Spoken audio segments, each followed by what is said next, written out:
Here in Germany, tens of thousands have turned out to protest against the rise of the far right. The Alternative for Germany party has grown in popularity and is now second place in the national polls. The demonstrations were triggered by reports that AfD party members, as well as others, discussed deporting millions of foreigners and Germans who have a migration background. Berlin hates the AfD. That was the chant as thousands made their voices heard under the lights of the City Hall. The latest show of force against the rise of the far right in Germany.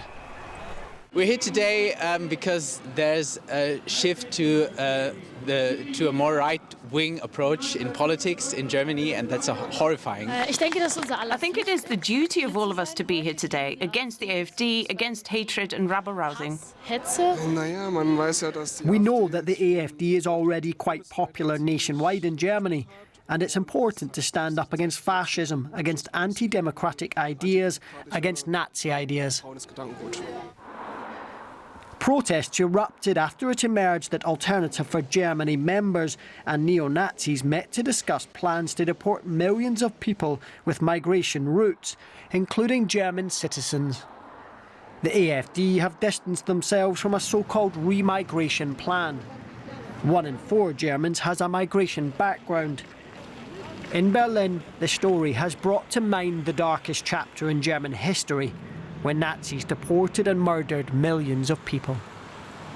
It's not right, or what, I don't know. It's not right for the other nations. Are you worried? Yes, a bit, yeah. Das erschüttert mich. It shocks me that people have not learned from history. Nichts gelernt haben.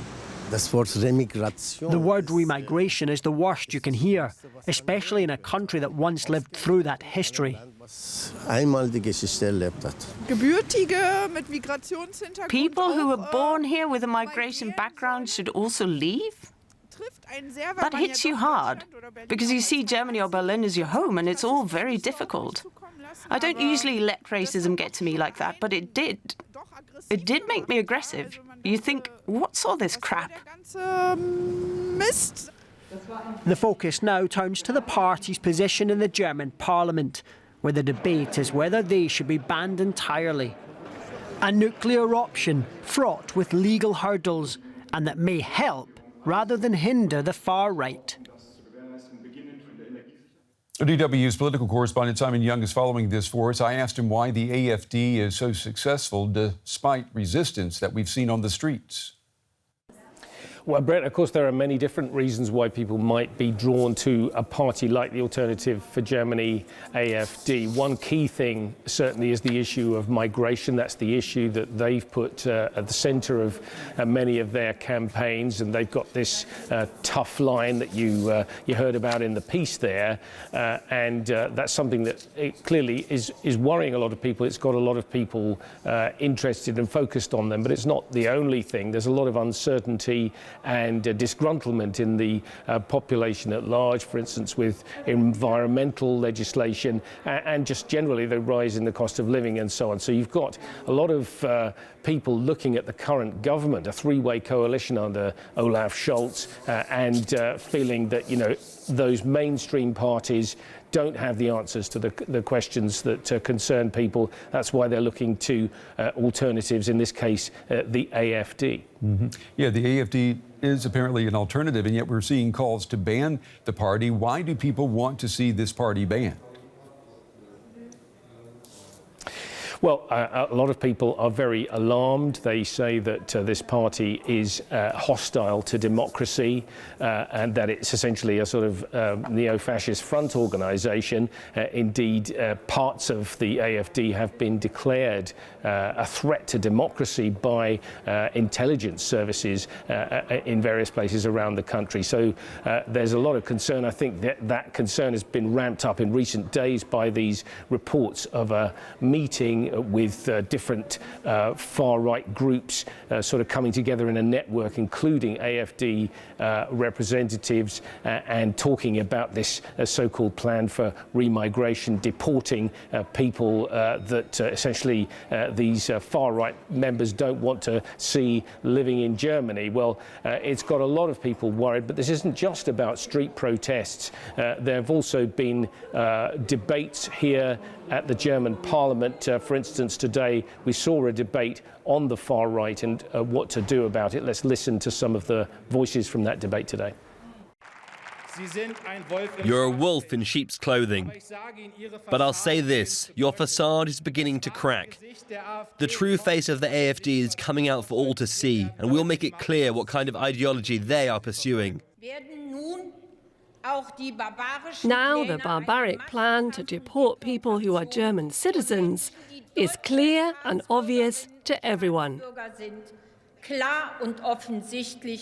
No Democrat can remain silent about this.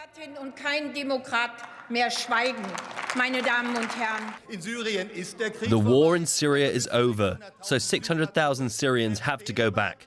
Even Denmark, ruled by Social Democrats, is sending Syrians home. This is the remigration we're calling for. And this remigration is not against the law and the Constitution, it is the implementation of the law and the Constitution. We are the defenders of the rule of law, and you are its opponents. So you hear there the AfD defending themselves and even taking ownership of that term remigration. Other parties say that they're trying to bypass democracy, whereas they say they're speaking up for what ordinary people care about. But certainly the mainstream parties are worried. Worried because, for one reason, there are several important local elections scheduled this year in the east of the country. What would an AfD victory in these regional elections, what would it mean for Germany's political landscape? Yeah, that's right. You've got regional elections coming up in September in Saxony, Thuringia and in Brandenburg, all in the east of the country. There the AfD are polling around 30% pretty consistently. That puts them as the largest party in each case. But it's not enough for the party to form a government on its own, so they would need a partner. And so far, all the other parties have continued to say they would never work together in a coalition with the AfD. So the question will be, among others, will they keep that promise, or will some other party perhaps be tempted into power to try and perhaps moderate the far right as they see it and bring them to their senses? Well, we'll have to see. Yeah. But certainly, if they got into power, the AfD would change the landscape of German politics, I think. Our political correspondent Simon Young with the latest tonight here in Berlin. Simon, as always, thank you.